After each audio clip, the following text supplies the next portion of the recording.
Looking at United, 3 losses in 4 games, all against underwhelming opposition, teams that they should be beating. And when it all comes down to the fact, when you look at the reasons for those defeats, you have to point the finger at Ole. The kind of decisions he has made over the course of those 3 games, highly questionable. I mean, I for one don't get why he took Ronaldo and Bruno off when the team needed a goal. Because even if Lingard doesn't make that bad pass, you're you're technically telling the world that if we go down to 10 men, no matter who you are, we're gonna play for a draw. Then against West Ham, there's not a single first team player in the team. When you're a club who hasn't won a trophy in the past 4 years, you can't really go nitpicking which trophy you want to compete for and which trophy you want to leave out. Every trophy is a trophy. He doesn't name Ronaldo on the bench, but Ronaldo's at Old Trafford to watch the game. How hard would it be for you to name him on the bench so that he can just sit there, even if it's as an unused substitute? And then this weekend, he starts Greenwood and he starts Pogba. Fine. That's your go to lineup. We get it.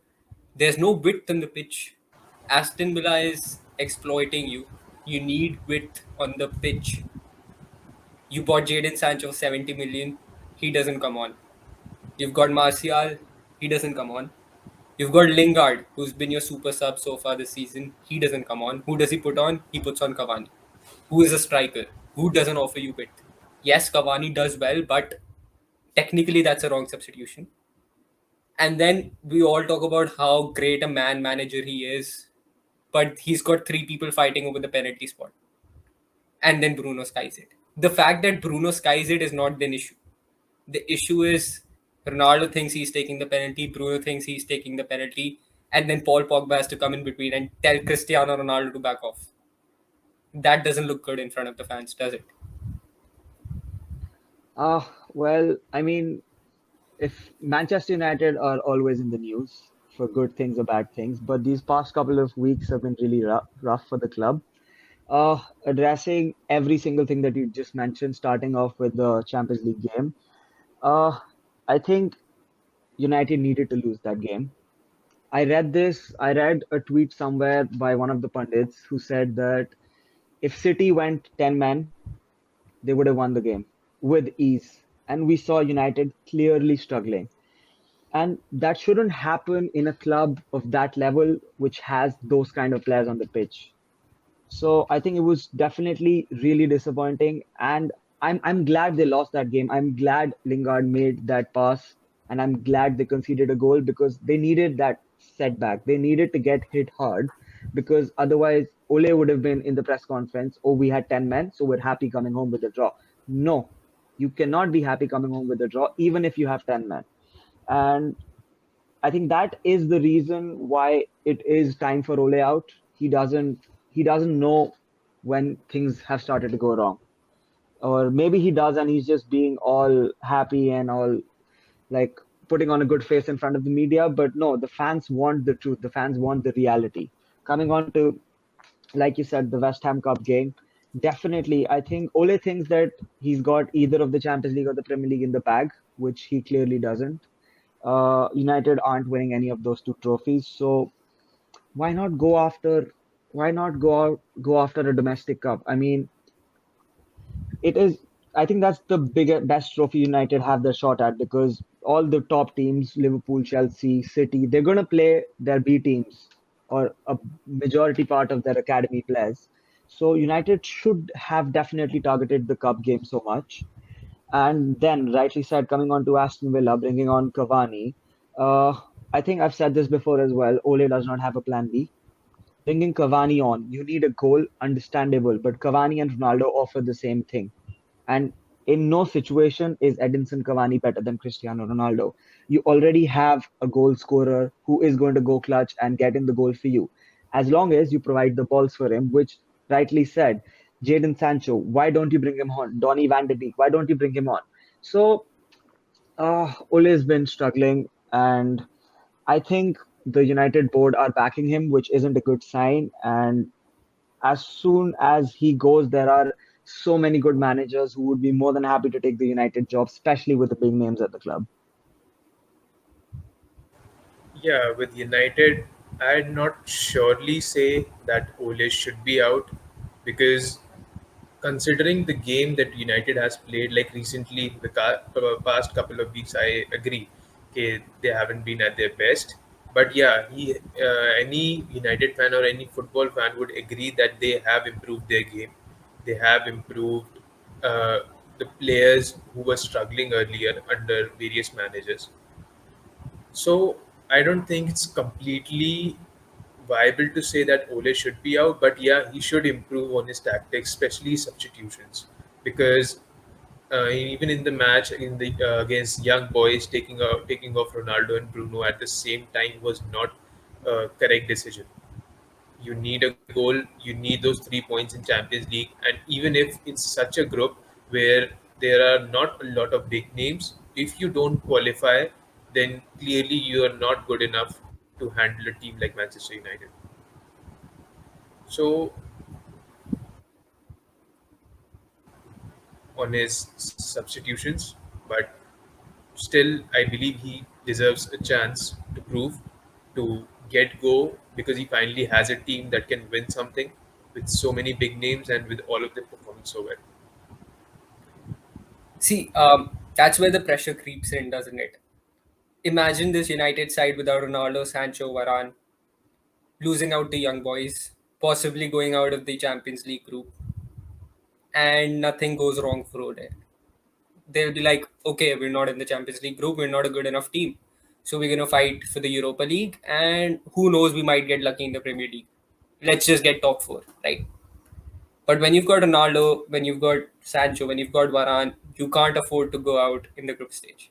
If you do, if you do go out, let's just say they keep Ole, they trust him, they lose to Villarreal, and then they lose to Atlanta, or they draw against Atlanta, then you already know it's uphill from there. And if you do go out and then you sack Ole, it's too late. Your season is technically over because these players didn't come to play in the Europa League. They came to play in the Champions League because they want to go for. Ronaldo came because he wants a better shot at the Champions League, which Juventus wouldn't offer him. Fine, Rafa Varane is here for a long project, but I'm sure that he doesn't want to play in the Europa League after playing in the Champions League for Real Madrid.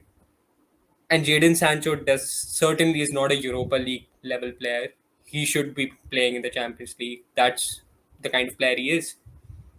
So the question arises: how long do you wait?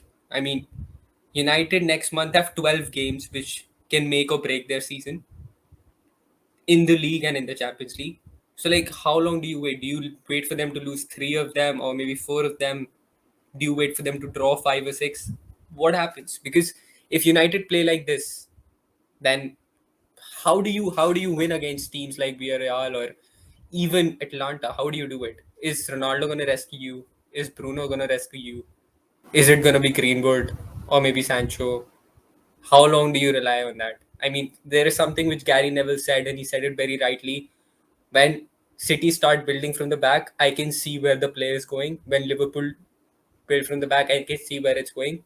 When United do that, I don't know. I don't know who's gonna get the ball, who's gonna switch the play, who's gonna make a run inside the box. It's just haywire right now. And then you have a look at the coaching staff. You've got Ole, fine, great, but he doesn't coach the players. You've got Mike Fillon as assistant manager. He has a lot of experience, but he doesn't coach the players. You've got Carrick who coaches the players. How much experience does Carrick have? Nothing against him. We don't know. For all we know, without the support of the manager, he's doing a pretty good job. So it just that so many questions arise from this situation where you just feel that how long do we wait for a trophy now? Well, now we have the team, and we know that Ronaldo's not going to be here forever. He's going to be here for 3 years, four at max. If we don't convince him with a short term project, why would he want to stay? And then coming to the whole penalty fiasco, I think Mark Goldbridge, even though I don't really rate him highly, he rightly said that when you've got Ronaldo in the team, you've got to let him lead the team. It feeds his ego. You can't let someone like Bruno be like, okay, you're the bigger guy than Ronaldo, you're gonna take the penalties. That just puts unnecessary pressure on Bruno. Why do you want Bruno under that kind of pressure when you've got a man? who's willing to take up the responsibility, who's willing to take up the pressure happily because he feeds off it. I think Bruno doesn't miss that penalty if Ronaldo isn't there behind him, but he does because he knows that there's the man of the team is right behind him and he has to take the penalty. And that's where the man management comes under question. I don't know what's happening. Uh, I think starting off with how long do we give Ole? I think the Villarreal game is going to be make or break for him. I think if he doesn't win that game, the board are going to start thinking. I don't think they have started it yet, but I think that Villarreal game, because this is the perfect opportunity to redeem themselves from the Europa League final loss, from the first Champions League group stage loss. So that is when the United board are going to start thinking, well, is he the man for the job? And if he fails in that game, I don't see him ending the season with United. And I think if Ole is to be sacked, it should be sooner rather than later because United there are high expectations on the club this season. And if you bring in a manager midway through the season, he's going to take about a month and a half, which is a good number of games to settle in. And by then, it might be too late. So I think if it's going to happen, it should happen soon. Otherwise, let Ole be there for the rest of the season. Obviously, much talked about the penalty fiasco. Well, Bruno has been taking the penalties for United successfully. Was the decision of letting Bruno take the penalty right? I agree. I don't think it was wrong. I don't mind Bruno Fernandes taking over the penalties, but you've got Cristiano Ronaldo standing at the edge of the box, looking over Bruno's shoulder. Bruno has to score that. There is absolutely nothing wrong. Well, I definitely agree with what you said, quoting Mark Goldbridge, and you should definitely give the shot to Cristiano Ronaldo. He should be taking the penalties. I agree. But with Bruno's success, I don't think there's any harm in him taking it, but he has to convert it. He cannot miss it, especially in a moment like that, especially with Cristiano Ronaldo watching over. And I think, well, like you said, he only missed it because Ronaldo was there. He wouldn't have missed it. So there is a lot of pressure. And I think Ronaldo is gonna be responsible for the job now, but I still think Bruno's gonna take the odd penalty. He's gonna, well, if it's like a 3-0, you have a 3 goal, 4 goal margin, which is not that often for a United fan. But with a goal margin like that, I can still see Bruno taking it. I think because both of them they're really good friends on and off the pitch. So I think they're going to share that mutual respect with each other, and Ronaldo's going to let him take the odd penalty just so that he can redeem himself in front of the fans, in front of the club because of whatever happened. Yeah, I cannot add anything else to what Eklavya said. It was just a pressure because you have one of the best penalty takers right beside you, but still you are the one who has to take a penalty in a dying minute, which could get you the point or which could make you lose those 3 points. So obviously it's a lot of pressure for him. He has been in situations like that. He was a penalty taker when United faced Brighton, and the penalty was in 90 plus 10 minutes. So he scored that, but still, it was an added pressure of Ronaldo being there, the crowd being there, and everyone expecting Ronaldo to take it, but still, you are the one who has to put it into the net. And I believe that's what made him uh, slice that ball through, and that ball flew in the orbit. So I don't I mean, think, yeah, it I almost don't. looked like he missed it on purpose. Yeah, exactly. It was very evident that he cracked. That run up did not look right to me, honestly. Yeah, I mean, see, I've got nothing against Bruno. He's been such a fantastic player. I mean, even in the Aston Villa game, he was the best Manchester United player on the pitch. He kept feeding Greenwood the ball. He kept feeding him the ball. I'm telling you, if Greenwood's 26 or 27, Greenwood either converts three of them or he puts three on the plate for Ronaldo. But Greenwood's a kid, so you can't really expect a lot from him in these situations. That is again where the manager comes in again to make that substitution, but of course he doesn't. But the problem is with Ronaldo. You know, he wants to put the team first, but he also wants those individual awards. He wants the Golden Boot. I mean, you could just imagine him winning the Golden Boot at 37 and being a clear contender for the Ballon d'Or or something like that because it's so tough. So maybe he'll let it slide once or twice, but if Bruno doesn't start converting, he'll be like, "You're off the pen duties. Let me take it. That's like easy 7 or 10 goals guaranteed for me. So let me just do this part. You take over the free kicks. I don't have a problem." And the pressure really adds up when you see that this is a situation in which Ronaldo has been year in, year out. Last year, when he played for Juventus, he was in the same position at least 10 times in the season when they were losing and he got a penalty and he converted. He's done it in the Champions League final. He's done it versus Juventus. He's done it for Juventus. So I mean, it just feels like, was it even necessary? All of this shouldn't have this been made clear before the game. I mean, I think any other manager like Antonio Conte or Zinedine Zidane, since they're the two names being linked, day one they put their foot down. They say that Ronaldo's on penalty duty. I'm sorry, Bruno, but if you got a problem, come talk to me. We'll figure it out. But I gotta put Ronaldo on penalty duty. I mean, it's just that simple if you look at it from a practical point of view. Yes, I think if you're talking about anything on the football pitch, you can't put your name ahead of Cristiano Ronaldo. And rightly said, any manager in the world, Cristiano Ronaldo is taking the penalties. You don't even, it's not even up for debate. And well, we're at United, like I said, Bruno has to hit it because now I don't see him taking them. It is going to be Ronaldo. Like I said, he is going to take the odd ones. And just speaking about the Aston Villa game, like you said, uh, Greenwood missed four one-on-one chances, and rightly said, if he was, let's say, 5 years from now, he's scoring them or he's setting them up for Ronaldo. If had there been had that been Sancho in that position, Sancho is the kind of player who would have looked for Ronaldo in all four of those chances, and he would have found him, and Ronaldo would have scored. So the game should have turned out to be something completely different, but Greenwood decided to go solo. He just didn't connect his shots, gave it into the keeper's hand. There are way too many excuses, way too many reasons why that did not happen. But yeah, it's just immaturity on the player, on the manager, and Ole doesn't know what he's doing. So, time up. I totally appreciate Greenwood's ability to get those runs in, to break those offsides, and get that ball into control till the point of time where he can get a shot.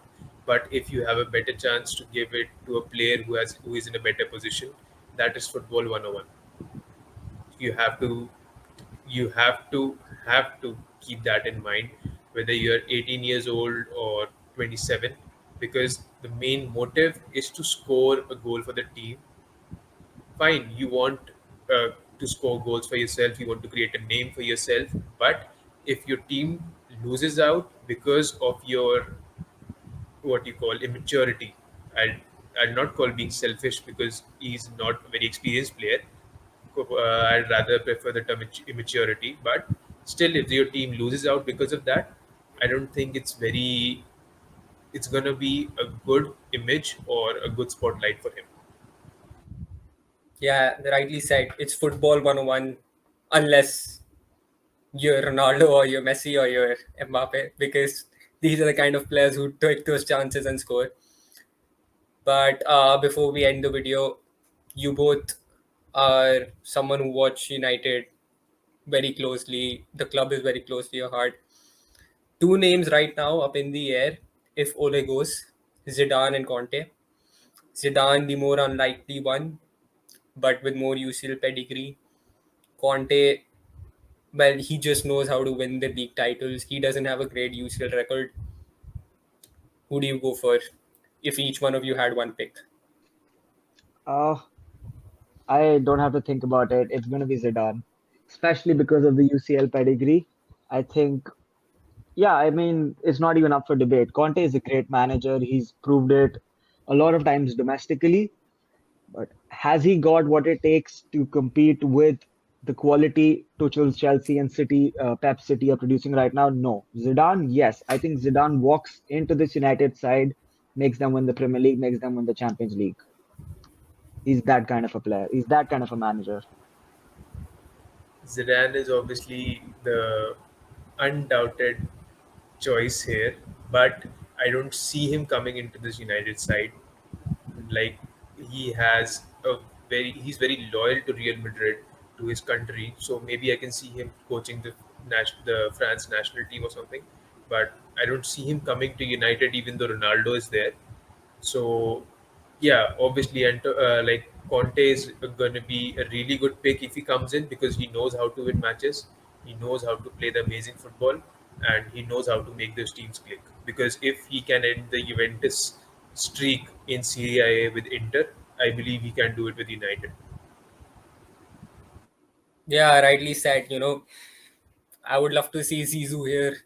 He gave me so many happy moments over my life when it comes to football. He's a man very close to my heart. I'd kiss his bald head. But right now, all I am praying is for Ronaldo, Pogba, and Varane to make a few calls to this French messiah and bring him to the Old Trafford. But hard to see this happening. Conte, yeah, I'll take him. I'm not saying no to it. I think he's a good manager.